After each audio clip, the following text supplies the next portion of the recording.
Hey there. Welcome to Lead Fearlessly, Strategies of Confident Women Leaders, the podcast that will empower you to unleash your inner strength and embrace leadership with confidence.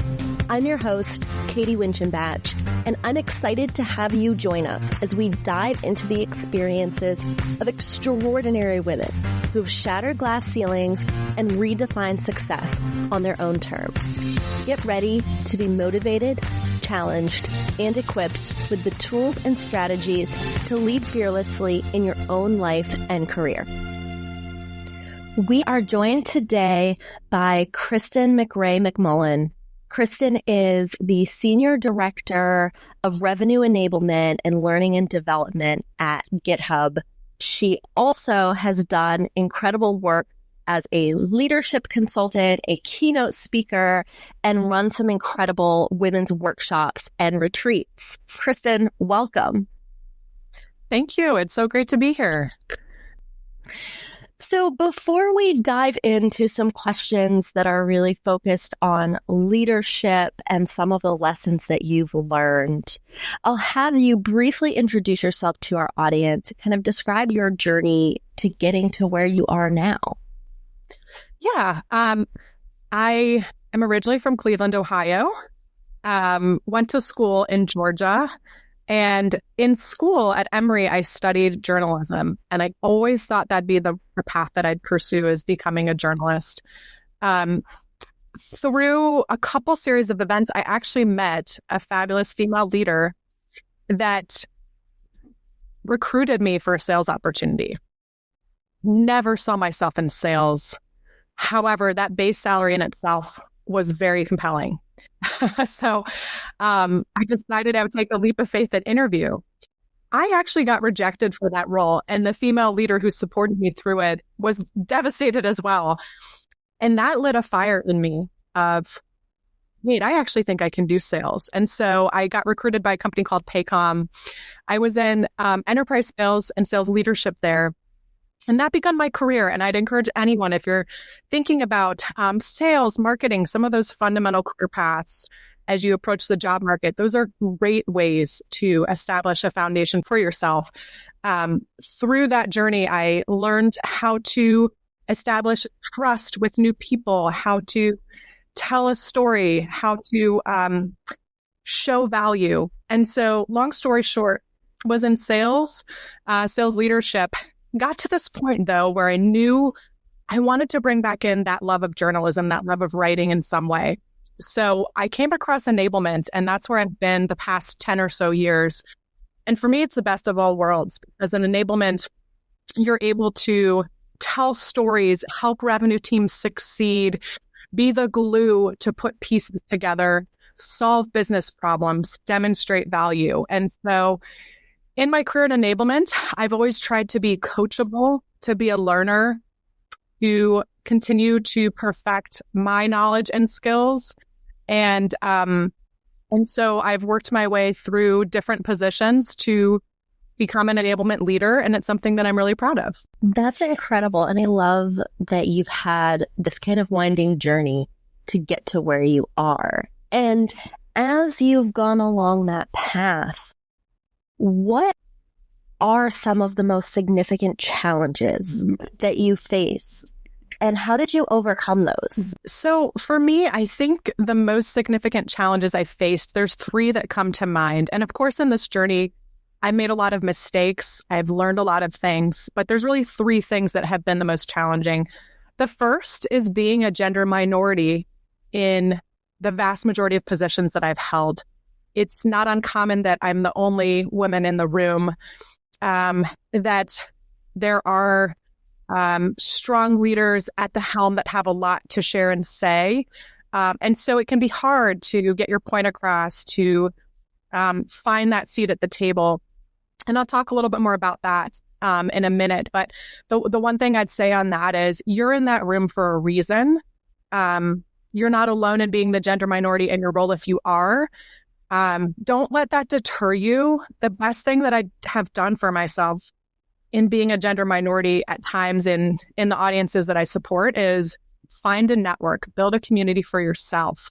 have other women that you can reach out to. Women support women. And when women support women, we all succeed and we all grow. And it's the most meaningful thing in the world to have a support network to go to say, have this meeting coming up, or have this stakeholder I'm working with. Or right now, my stakeholder group is all men. And here's kind of the dynamic. What do I do? The best people to answer that question are the people that have maybe tried things in the past, and these women that are going to be here to support you. I got a note yesterday from someone that said, Kristen, you actually broke the glass ceiling for me. And it was the most meaningful note I've ever received in my entire career to hear that from someone. And I've had a lot of women break that ceiling for me, and I will continue to do that for women as well. So just keep that network going. Don't feel discouraged. You might be the gender minority, but find your network, find your community, and they will support you. The second challenge is staying fresh and relevant. In enablement, it's a really fast-paced, changing world. And so it's so important that even as a leader, that I'm connecting with peers, that I'm reading about our industry, that I'm doing research so that I can bring those best practices to the table. And so I would just encourage you, no matter where you go in your career, if you are in tune with what's going on in your industry and continuing to learn yourself, continuing to craft your expertise, lean into your profession, it's going to really help you become a thought leader, be seen as a thought leader, if you're staying really in tune with your profession and how it can grow. And I think the last challenge that relates to the first one is getting a seat at the table.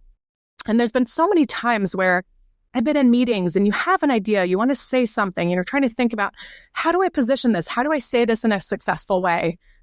And the biggest thing that I've learned is bring data.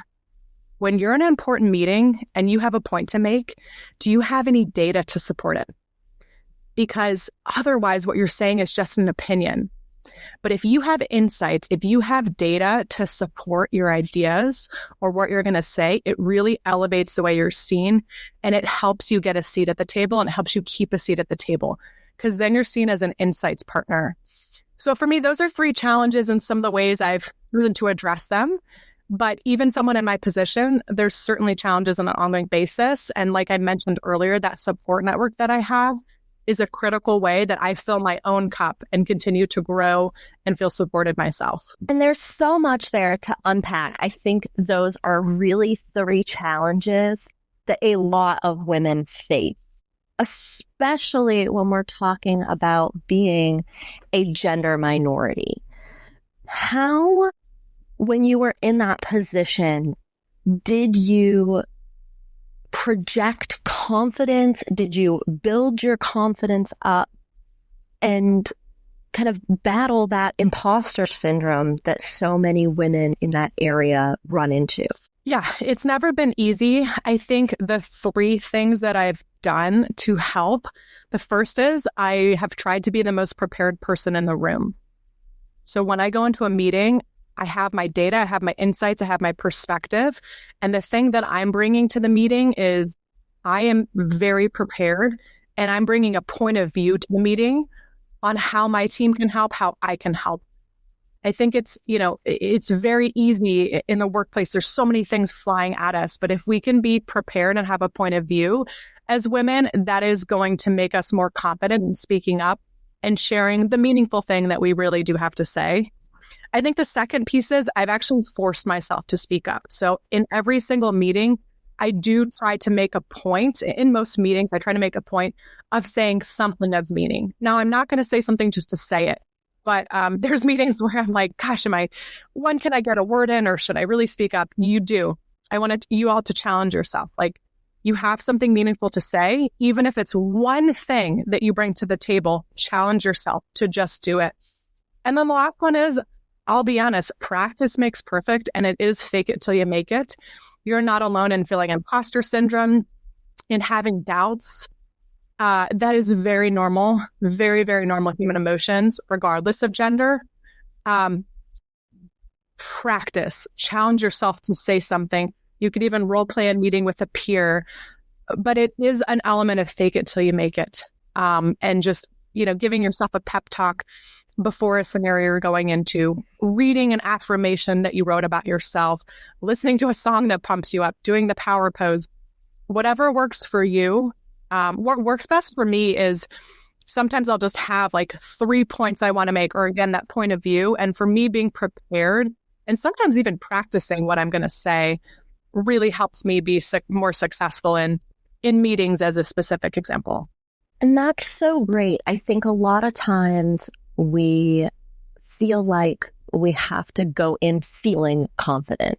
And I love the advice of fake it till you make it and go in being prepared so you feel like you know what you're going to say, but also being really realistic with yourself that it may be hard to say that in the moment and you want to do it anyways. Exactly. And again, you're not alone in that. And also, like, do you have environments where you have someone that will have your back? Do you have an advocate, a sponsor? It might not even be a woman in the room, but hey, so-and-so, I'm going to be, I'm really going to challenge myself to speak on this meeting. When I do, would you be comfortable reinforcing my point? Or a peer, or again, another like woman leader, hey, I'm really hoping to achieve XYZ at this company. I'm really hoping to achieve the next step in my career. Would you help me? Would you help coach me or mentor me to get there? So much of this is also just being willing to kind of be vulnerable and ask for a little bit of help and guidance, whether it's in a specific meeting, whether it's aligned to something you want to achieve in your career, a skill. And you'd be amazed. I've actually never had someone say no. And I don't anticipate that whoever's listening to this would either. It just is asking for help. As human beings, our natural tendency is, of course, to want to help.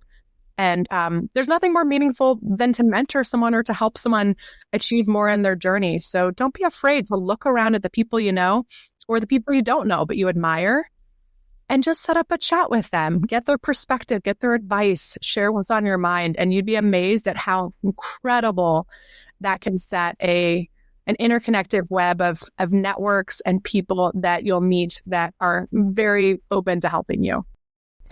And you mentioned this network of women, and I know that you have done some really incredible work in building women's workshops and retreats and speaking on these kinds of topics.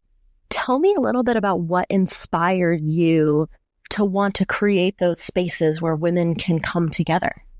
Yes. So shameless plug, my close friend Annie and I started a retreat business called Purpose and Pine Retreats. You can find more about it on my LinkedIn.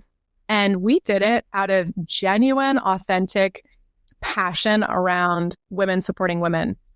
So we are big fans of Brené Brown and a lot of the things that she shares that are kind of echoed in this podcast today. But we just believe that we are in a fast-paced world. No matter what you do, even if you're a stay-at-home mom, that is like the toughest role in the world. We all have so much going on, and we need dedicated time in our life to pause, to be off of technology, to be present in the moment, and to be part of nature. And if we do those things, we can heal our souls, take some time to rest and recharge, and have thoughtful, meaningful conversations. And that's what we do at these retreats. And I have to say, they're just magic because it's women from all walks of life, all different careers, retired, right out of college, everything in between. And we just talk about what's on our minds, and we make commitments to ourselves about how we want to continue to grow and achieve what really matters to us in life. And that's where that desire and love that Annie and I created comes from. Is it's a tough world out there. And so how can we try to create authentic moments where we can just be human beings and support each other and unplug? And it's just, there's nothing more important in this fast-paced world than to do that. So that's where that love and passion has come from. These retreats are seriously so amazing. I'm really hoping you're bringing one back to Maine in 2025 because I would love to be able to be a participant. Thank you. We'd certainly love to have you. And yes, this is something that we really want to continue doing on an ongoing basis. Annie and I are both moms. We're both in the technology field. I think it would be fair to say we both can get quite overwhelmed with all that's on our plate, but we want to prioritize this as something that fills our cup and can help fill other women's cups and can help us continue to create this incredible network of incredible women that are out there. And we all just want to come together and pause. So really hoping to continue to do this on an ongoing basis in the future. And you brought up something in that answer that I think every single person listening can agree with, which is the overwhelm and feeling so busy and having to really take time to figure out what are my priorities and what am I focusing on. How have you done that? What are your tips for being able to prioritize those things that fill your cup? I still struggle with this every day, but I've gotten much better at reminding myself of the struggle. And so much of like the things we want to work on in life, if we're aware of them, if we're self-identifying that they're things we want to work on, that's how you create change in yourself, is by being aware of them in the first place. Through many different career experiences, there have been times in my life where work has really taken over, and it has led to extremely long days, even sleepless nights, a lot of stress. And when I had my baby girl, that's when I decided and was really able to see so clearly what matters most to me in life. And that first and foremost is my family and my daughter. And it is so easy to get caught up in all the things that we're part of. Of course, I'm passionate about work. However, I just want to challenge everyone to remember at the end of the day what really matters, and that's your family and your friends. So when I think about priorities, it is Hadley first, my family, my husband first. And then it's my network of women. Have I invested in myself? Have I filled my cup by connecting with other women who inspire me? I do have ongoing syncs with some women in my network. If I have had to reschedule that, have I gotten that on the books? Holding myself accountable to that. And then when it comes to work, I think my mindset's really shifted over the past few years in becoming a mom. It is, if I'm going to be working and taking time outside of my life to not be with my family, to not be with my daughter, it's got to be something meaningful. And I'm going to do the best job possible in the hours that I'm working. And I am going to be really mindful of my calendar and not wasting my time with anything else, but doing good work, the work that needs to be done, and staying really focused in those moments. And then outside, I feel like I can breathe a little bit better. And so it's making that list of like what really matters today. Sometimes it is saying no to other meetings, to things that are just not critical, and making good decisions. But just reminding myself first and foremost, and reminding my team and reminding the people I work with that the most important thing in life is you and your family and your friends first and foremost. And if we have that perspective, I actually a lot of times feel that it leads to better results at work, higher performance, higher satisfaction, higher happiness, because it's so much more well-rounded. So how can you kind of develop that perspective and work with your leader, your manager, or your peers to look at your plate and make good decisions on where you're spending your time so that it's in the most noteworthy, valuable places and nowhere else? And I think it's great that you emphasize sometimes that means saying no. I think no is a really hard word for many of us, especially those of us who are trying to still advance in our careers and make these moves. And we want to be seen really as the team players. And I think it's so important to remember that you can still be a strong leader. And if anything, you could be a better leader by setting those boundaries for yourself and for your team. Mm-hmm. Absolutely. Absolutely. And Kristen, when you first started leading a team and shifted from having, peers that you were working with to having people report to you, how did your leadership shift and how did you adjust to being the person in charge? It was rough for me in my first management role, my first leadership role. I think I was maybe 23 or 24 years old, and I took over an entire team.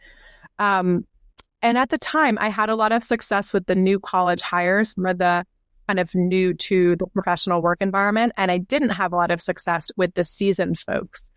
And looking back, honestly, I think what I needed was time and space. And so I would just encourage all of you, sometimes it feels like the obvious path to promotion is becoming a people leader, but is it the right time in your life? Is your goal for being a people leader like really authentic and genuine? And it's something that is a skill. Being a manager is a skill. And so it is 100% normal to need coaching, to seek external education, to really find ways to invest in yourself. So the next time I was a people leader, I actually went to a management program at the University of California, Berkeley. And I learned so much from that. And I would just say that that gave me a lot of confidence in people leadership of how to approach the seasoned folks, how to find ways to help them and support them, and how to take an individualized approach to everyone on my team. And I think zooming out from there, that was quite a long time ago. But now since I've continued to lead teams, for me, the desire is very authentic and genuine at this point. Like, there's nothing more exciting than supporting a promotion or seeing someone succeed or getting a note of thank you that you really did something to help them succeed. Like, again, there's nothing else I want to do than help other women climb the ladder, than help people on my team, people that I know, achieve more, and give people chances and opportunities. So I think at this point, there's just that genuine, authentic wanting to see people succeed and find ways to do that. And you might not be at the point in your career where you're ready for that, where that is what motivates you. And it's okay if it doesn't, because there's still amazing individual contributor positions that you can work towards. You really want it to be something that's genuine and meaningful. And you can even say to your leader, hey, I really want to achieve more. I don't know if people management's in the cards for me. Or, hey, people management is something I'm really passionate about. Can I start mentoring or coaching other folks on the team? How can I start to build these skills? But I think it's a combination of timing, learning, and also just continuing to grow. I learn something about being a people leader and manager every single day. And it's humbling. And hopefully it makes me a better leader long term. And while we're on the topic of leadership, this podcast is titled Lead Fearlessly. So, Kristen, what does it mean to you to lead fearlessly? I actually find that really ironic because at my team, we did a gratitude celebration yesterday where every single person on my team got a slide and we celebrated each one of them and the things that they've done really well this year. And two people on my slide, they described me as leading fearlessly. So I find that really, really ironic. I think for me, I have my team's best interest at heart, of course, tied to the business, but I am always having my team's back. I know what my team's done really well, and I am broadcasting that, I'm talking about that, I'm quantifying that. And they know I'm in their corner, and they know that there's that genuine passion to see them succeed. And not only that, but to see that success be highlighted in other ways. And I think, and I also got some great feedback earlier this year of like, hey, we want to be highlighted more. Where's these mechanisms to show recognition for this team? So I took that feedback really seriously and developed ways to make sure the team is recognized more significantly.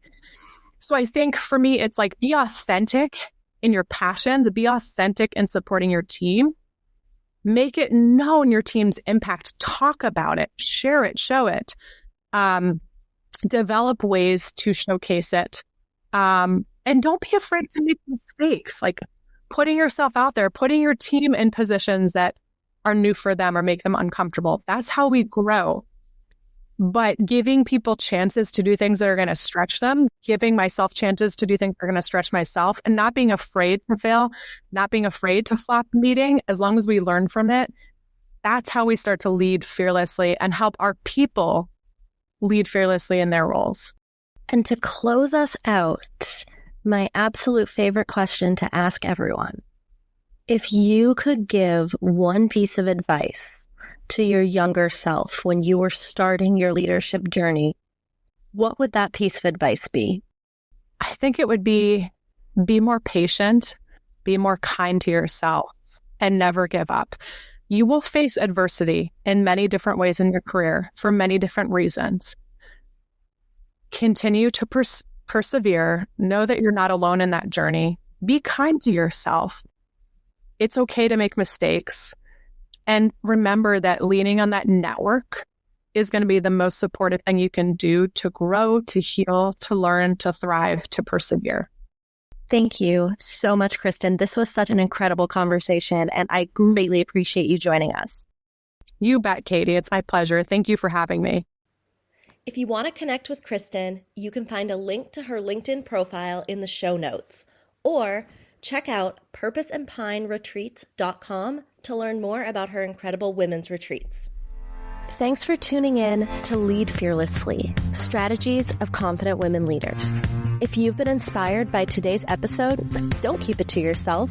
Share this episode with a friend who could use a confidence boost. Remember to subscribe so you won't miss out when we drop our next season. And if you found our conversations valuable, please leave us a 5-star review. Your support helps us continue to amplify the voices of incredible women leaders and inspire more fearless female trailblazers.